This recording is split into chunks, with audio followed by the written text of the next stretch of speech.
apesar de não ser aquela coisa que a gente dá mais atenção na prova, querendo ou não, é uma das linhas onde as questões caem com maior frequência. E é a prova de arte.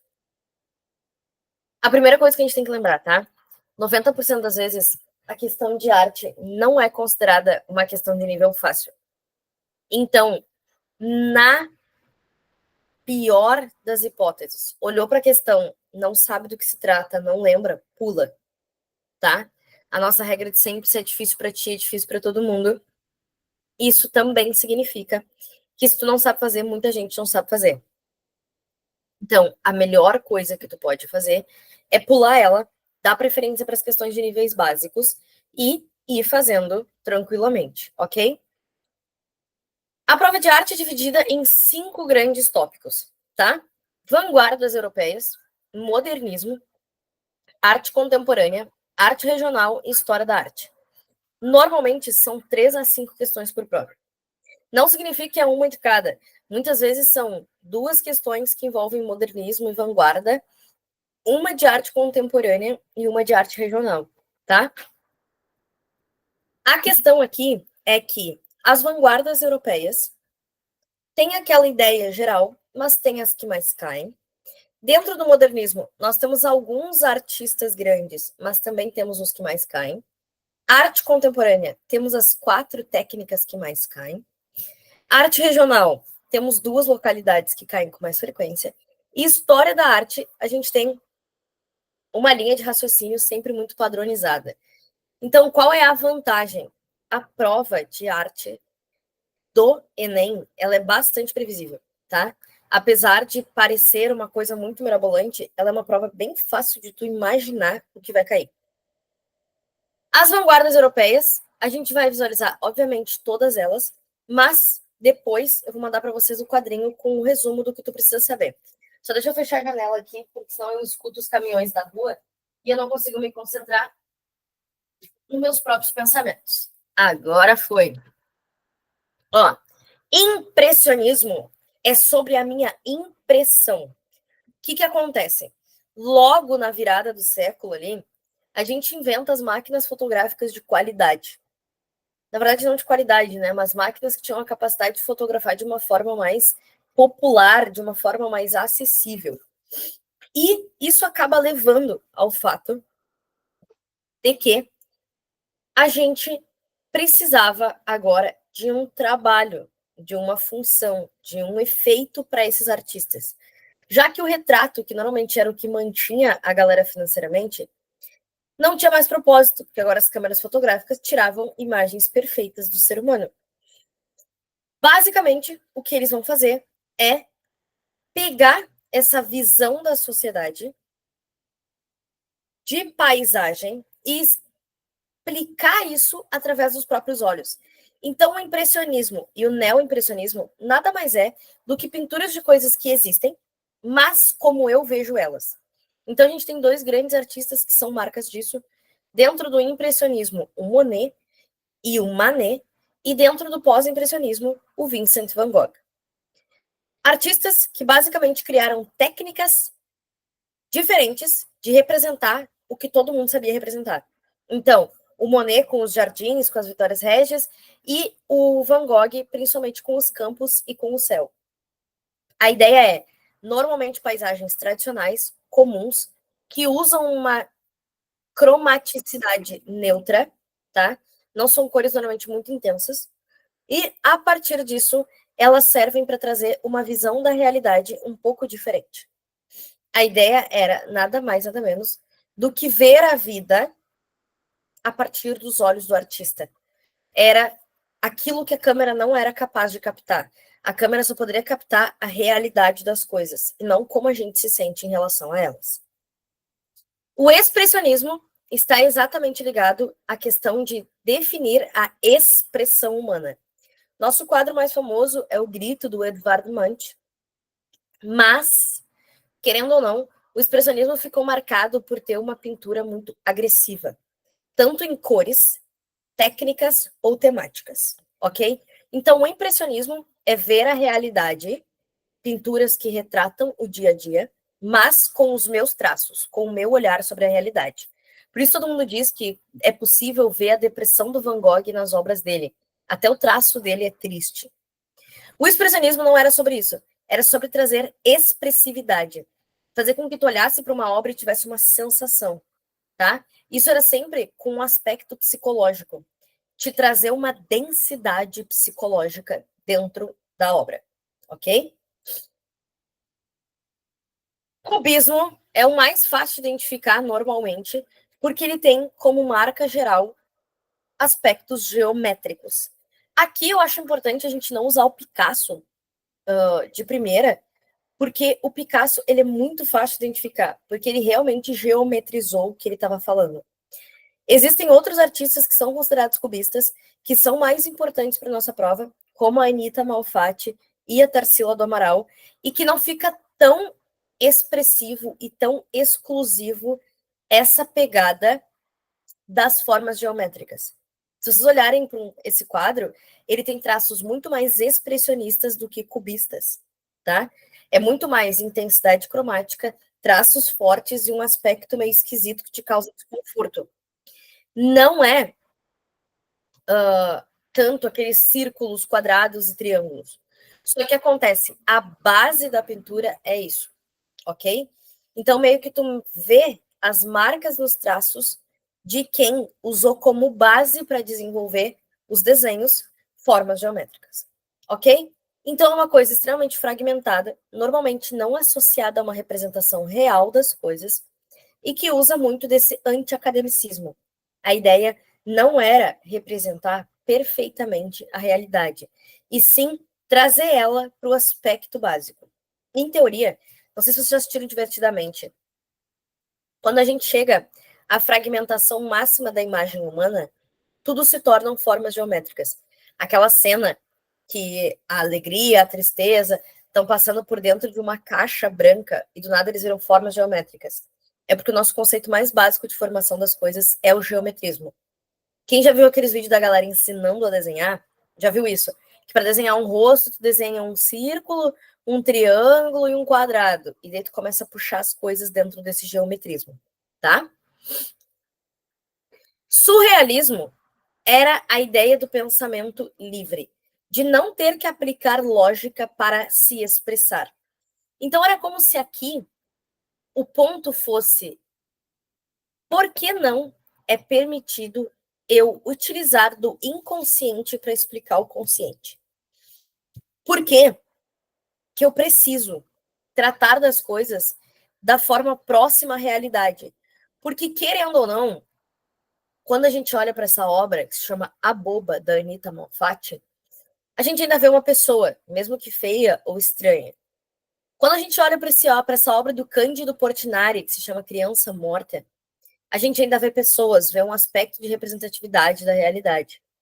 Quando a gente olha para uma dessas versões noturnas do Van Gogh, a gente ainda vê uma noite estrelada. Então, a ideia do surrealismo era tu olhar e não ter certeza do para que tu tá olhando.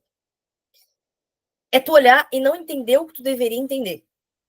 É como se ficasse mais difícil ter uma conexão, porque essa conexão nada mais era do que uma relação psicológica do autor, da obra, em relação ao que se passava dentro da cabeça dele. Qual é a única coisa, tá?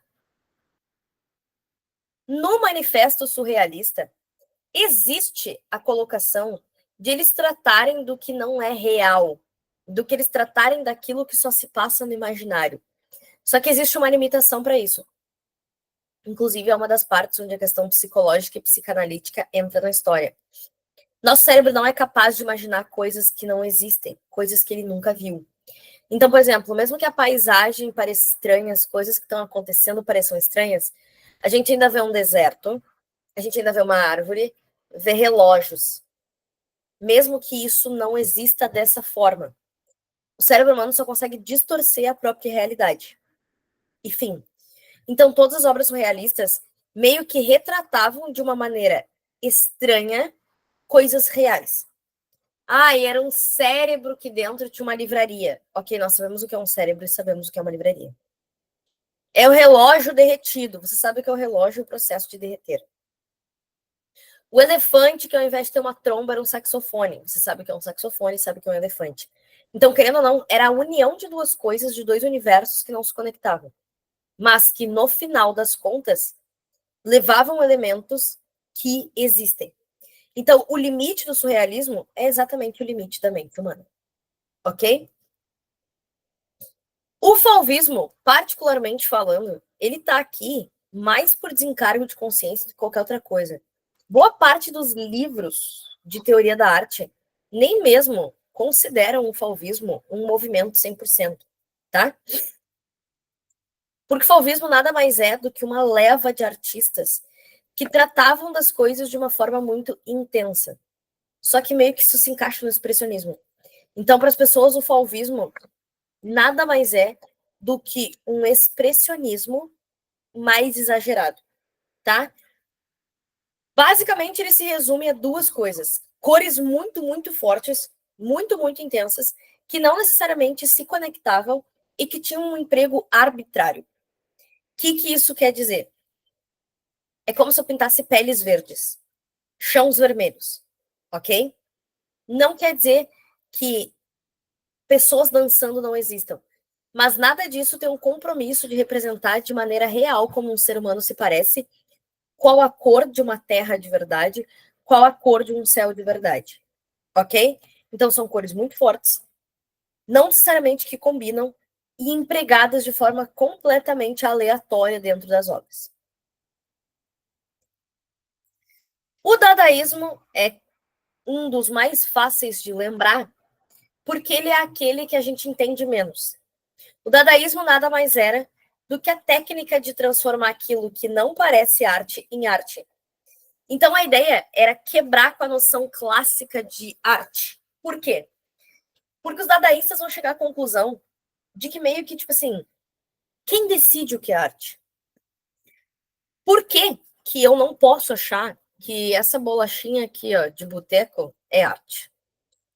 Tem um desenho nela, bem legal.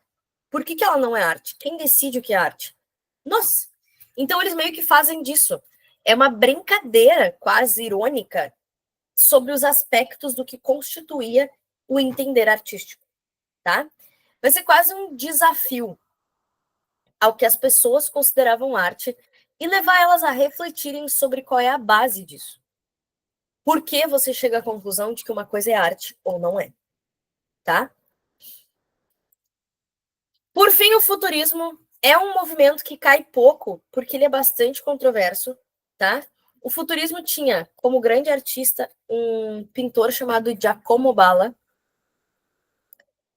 e ele basicamente vai ser uma pessoa que vai pensar num futuro que pra gente é muito real, mas que meio que não tem nada de tão impressionante assim. Eles vão ser os primeiros a verem os primeiros carros que não são só puxados a cavalo, que andam devagarinho, pocotó. Eles vão ver as primeiras despontes das grandes fábricas, dos grandes sistemas de produção. Então, o futurismo é uma obra iniciada muito cinza, muito risco puxado, muito traço que simbolizava velocidade. Então, a gente vai ter aqui muito dessa associação ao futuro que se imaginava. Mas o manifesto futurista foi escrito por um cara chamado Tristan Tzara. O Tristan Tzara também foi o cara que escreveu o manifesto dadaísta, tá?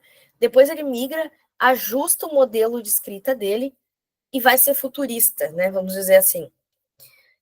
Ele vai escrever uma frase, um pedaço dentro do manifesto que ficou com uma ambiguidade muito perigosa. E é por isso que existem pessoas que não veem com bons olhos a ideia do futurismo. Ele vai dizer que a gente deveria queimar as bibliotecas, queimar os livros de história.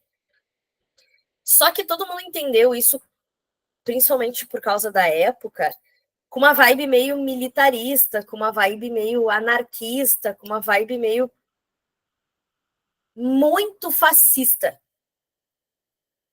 Era como se fosse contra tudo que a gente estava construindo cientificamente.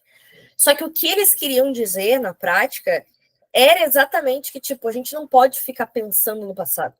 A gente tem que se concentrar nessas dimensões do futuro, ok? Não quer dizer que ele não tinha uma questão de violência. Muito eles justificavam, tipo, fazia sentido a gente entrar em guerra. Fazia sentido a gente destruir as coisas do passado. Porque não tinha como a gente progredir se a gente continuasse estagnado na realidade que a gente vivia. Visto isso, as obras não têm muito a oferecer em técnica, em estilística, de diferencial. Elas se parecem bastante com o uso cromático, o uso de técnicas e o que eles representavam. E isso, boa parte das vezes, acaba limitando o movimento. E faz com que ele não tenha uma abrangência tão longa no futuro. Ok?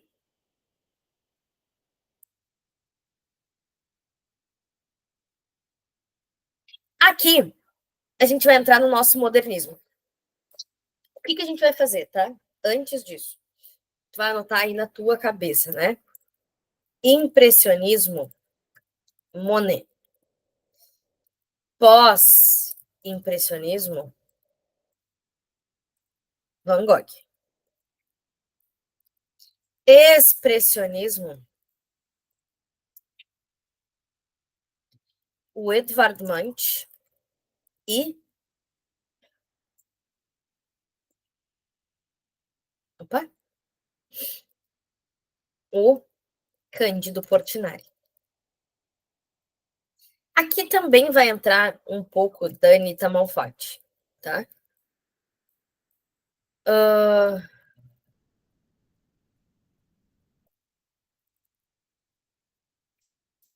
no fauvismo, vocês vão anotar o Henri Matisse. No cubismo, nós vamos anotar Picasso, Anitta Malfatti e Tarsila do Amaral. Dadaísmo e surrealismo. O surrealismo, óbvio, né? Salvador Dalí. Futurismo, Giacomo Balla. O que vai acontecer aqui, gente? Esses artistas, eles são os principais. Óbvio que não necessariamente a prova vai cobrar diretamente eles. Mas, às vezes é importante tu ter na tua cabeça essas figuras que podem te ajudar, tá? Tá aqui no chat para vocês. Visto isso, a gente vai para o modernismo. Obviamente, o modernismo tem três grandes artistas plásticos que já estão na lista: Anitta Malfatti, Tarsila do Amaral e Cândido Portinari. Vão ter outros artistas? Vão. Mas as características aqui é a Semana de Arte Moderna. Aquilo que a gente viu na nossa primeira aula. A Semana de Arte Moderna e a geração de 30, basicamente meio que estabelecem o critério do que a gente vai entender por arte moderna no Brasil. É um caráter totalmente apegado a desconstruir o que se tinha dessa inspiração de obra europeia para começar a se apegar um pouco mais numa lógica de renovação, de buscar interpretar o que realmente era a arte brasileira de uma forma que fosse um pouco mais acessível e que representasse de maneira real o que o brasileiro era, ok? É uma técnica de muito experimentalismo, de principalmente criar identidade. Então a gente vai ver que vai ter muitas tentativas de estabelecer como essas obras se pareciam. E é sempre bom lembrar que a gente tem, por exemplo, a linha boba, a gente tem o retrato do Oswald de Andrade, a gente vai ter o Abaporu, que são obras de apesar de serem marcos para a arte brasileira, elas não foram feitas necessariamente com esse intuito, ok? De serem grandes marcos artísticos. Muitas vezes eram técnicas, experimentalismos, modificações, ajustes, tentativas. A gente sempre destaca, principalmente, as obras do Cândido Portinari e as obras da Tarsila, porque elas podem ser usadas, inclusive, na redação. A gente pode pensar, por exemplo, na questão dos operários da Tarsila do Amaral, assim como a obra que a gente acabou de ver ali da Criança Morta do Portinari, ok? É um período em que a galera vai tentar muito descobrir uma maneira de representar a arte brasileira. Então, se precisava trazer novas técnicas, novos traços, a gente vai ter a Tarsila do Amaral, por exemplo, que vai estudar em Paris para descobrir técnicas e entender como ela podia encontrar nas colorações, no uso de iluminação, na forma como ela ia utilizar os materiais, o que seria adequado para que ela produzisse a arte dela. Tá bom? Os artistas principais, Anita Malfatti, Tarsila do Amaral e Cândido Portinari.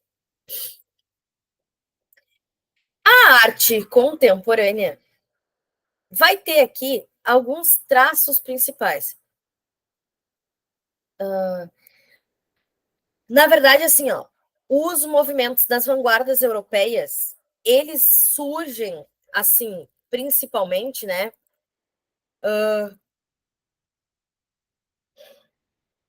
Desculpa, gente, tô soninha também. As vanguardas europeias vão surgir ali no fim dos anos 1800, pode pôr assim 1870, e elas vão seguir um pouco até os anos 1930, 1940 até, tá? As vanguardas europeias eram as técnicas desenvolvidas na Europa. E aí, as vanguardas, só para vocês saberem, tá, gente? Vanguardas vem da palavra vanguard, avant-garde. Avant-garde é o pelotão, uma guarda, tá? A guarda avant-garde é a que vem à frente. Aquele pelotão militar que está na frente de todos os outros. Então, avant-garde é aquilo que está na frente de tudo.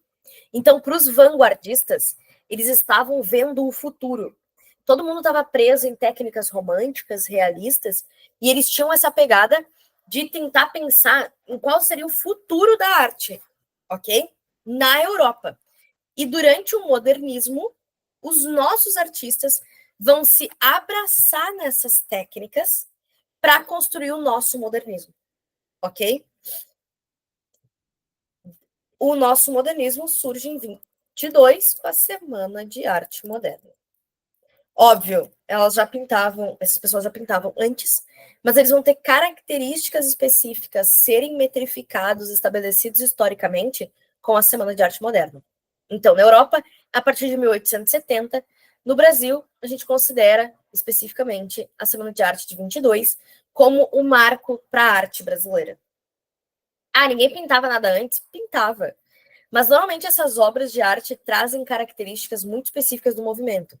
Então, é muito fácil perceber uma obra arcade, uma obra romântica, uma obra realista, porque elas trazem exatamente as características que a gente já conhece da literatura. E isso não foi muito forte no Brasil, significativamente falando, tá? A gente vai ter obras famosas no Brasil, como, por exemplo, A Morte de Lindóia, a gente vai ter algumas pinturas realistas que vão ser bastante significativas, a gente vai ter, por exemplo, ali durante o período colonial, as gravuras do Rugendas, mas na prática, a gente vai desenvolver uma característica artística própria.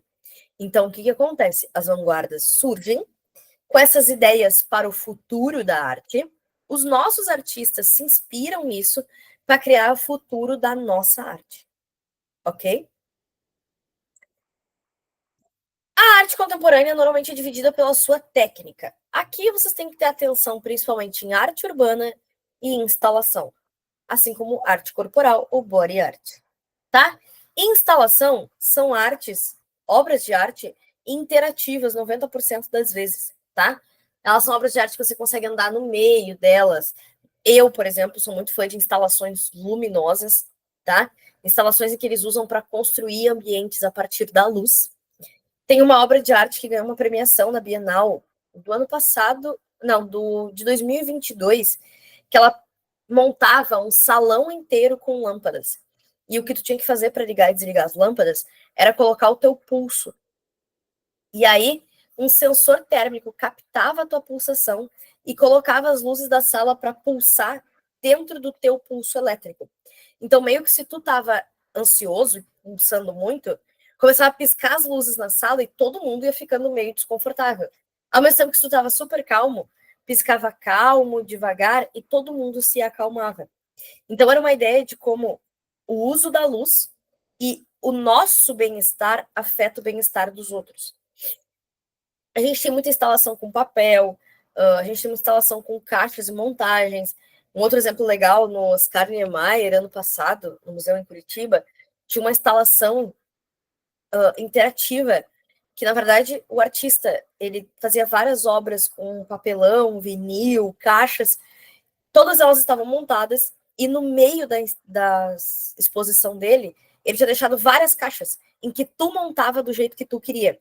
Então é como se ele tivesse mostrado como ele fazia a arte dele e depois deixado as peças ali para quem passasse pudesse montar a sua, ok? Então isso é uma instalação.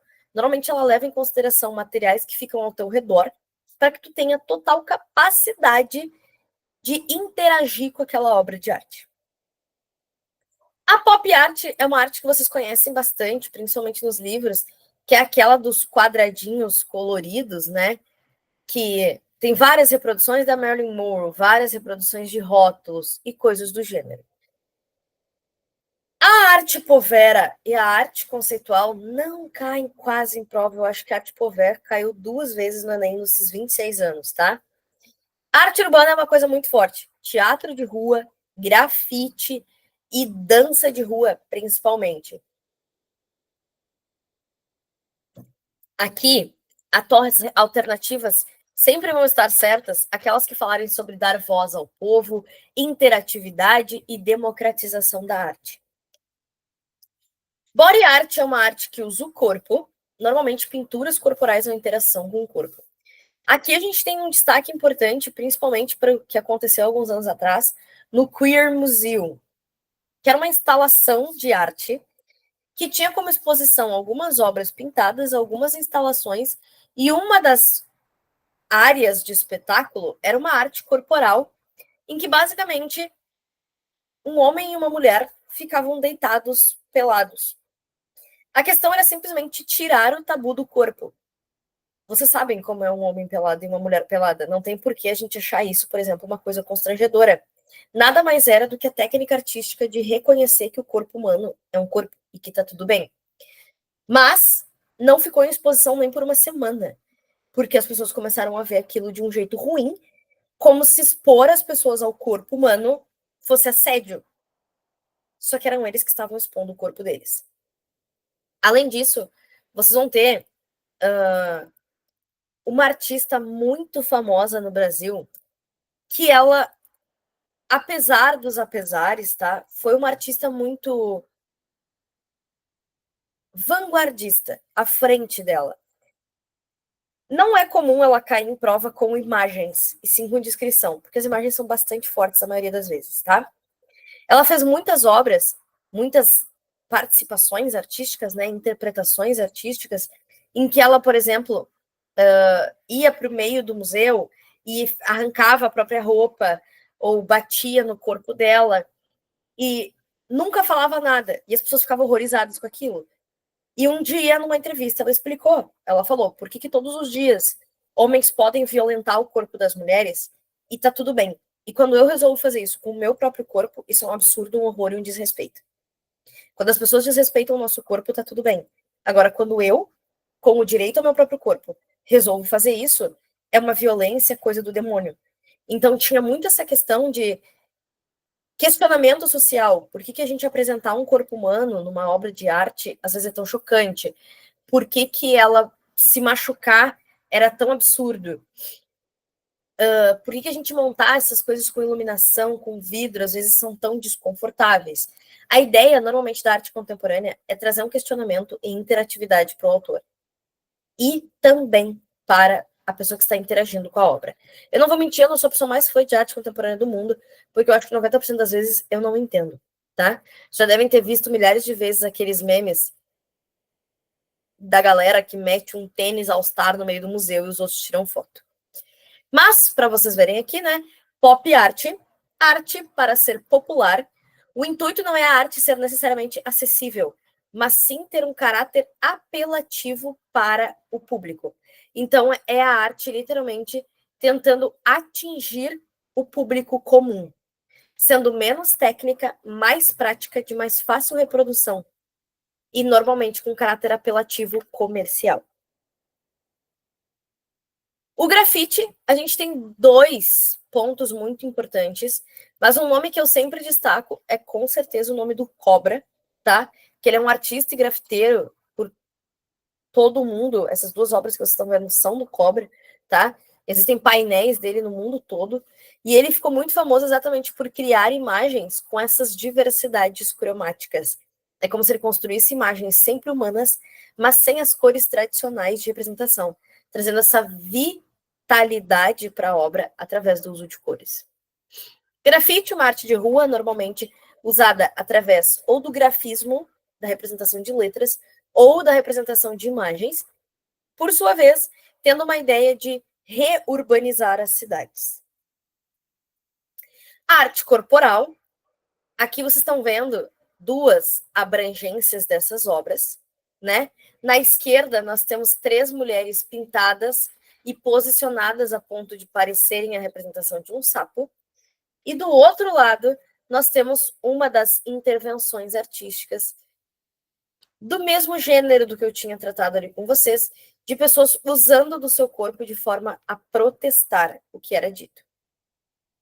Aqui vocês estão vendo um sistema de instalação, tá? Que é exatamente essa coisa de a gente desenvolver, através de materiais, um ambiente, tá? A Lara e a Eduarda sabem bem como funciona isso das instalações. Basicamente, o que a gente faz no Sciences Day, nas feiras de ciência da escola, são instalações. A gente monta ambientes para criar esta dimensão de imersão nas pessoas. Agora está muito comum esses museus imersivos, que tu vai, tem luz, tem som, tem coisa e tal. Isso são processos de instalação artística para criar, a partir da sinestesia, a sua relação com a obra. Essa obra aqui eu acho ela muito legal, tá? Que é literalmente uma coisa muito simples, mas um artista pegou fios de laser, projetou eles sobre campos de trigo pela manhã, antes do sol nascer. E fica essas imagens muito legais, mostrando a dimensionalidade e a movimentação das plantações, de como a vida continua fluindo e a gente consegue perceber esses movimentos através do funcionamento desses lasers. Nada mais é do que ele pegar e projetar luz sobre plantações de trigo e de milho, tá? Mas a imagem, a ideia fica muito legal. A arte regional, claro, agora isso está muito forte, é uma aposta muito boa para o Enem, tá? A questão do Festival de Parintins ficou bastante mais conhecido pelo Big Brother, em que a gente teve uma participante que é uma cunha poranga do Festival de Parintins. Ela é um dos adereços principais, é como o mestre-sala e porta-bandeira do carnaval. O Festival de Parintins é um festival muito tradicional no Brasil. A gente tem outros festivais muito fortes no Brasil, né? Os bate-bola no Rio de Janeiro, a descida de Olinda, com os bonecos de Olinda. A gente tem o próprio Carnaval do Rio de Janeiro e de São Paulo. Questões tradicionalistas aqui no Rio Grande do Sul. A própria Oktoberfest, que aconteceu agora, né? São essas questões da representação. O Brasil é um país gigantesco, do tamanho de um continente, e nós temos tradições muito, muito fortes que se conservam por muitas gerações, mesmo que hoje elas não tenham tanto sentido quanto tinham antigamente, mas seguem sendo preservadas.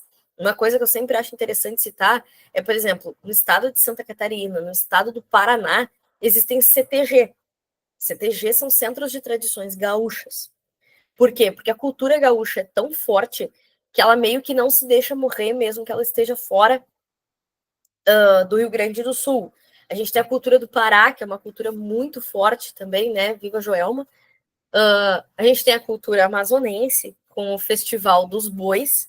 É uma disputa feita em quase uma semana de eventos de um festival, com apresentações divididas através de determinadas categorias, em que no final, no ano, alguém ganha o festival, ou o boi caprichoso, ou o boi garantido, tá? A gente vai ter vários desses eventos, inclusive o Enem já cobrou em questão de artes até questão de vestimenta de cangaço. a roupa que se usa no antigo Nordeste, como uma questão. O que aquilo significava, o que aquilo representava. E daí a gente pode pensar, dentro disso, né, essas roupas tradicionais alemãs que se usa aqui na Oktoberfest, na Tirolerfest, ali em Três Itilhas, em Santa Catarina,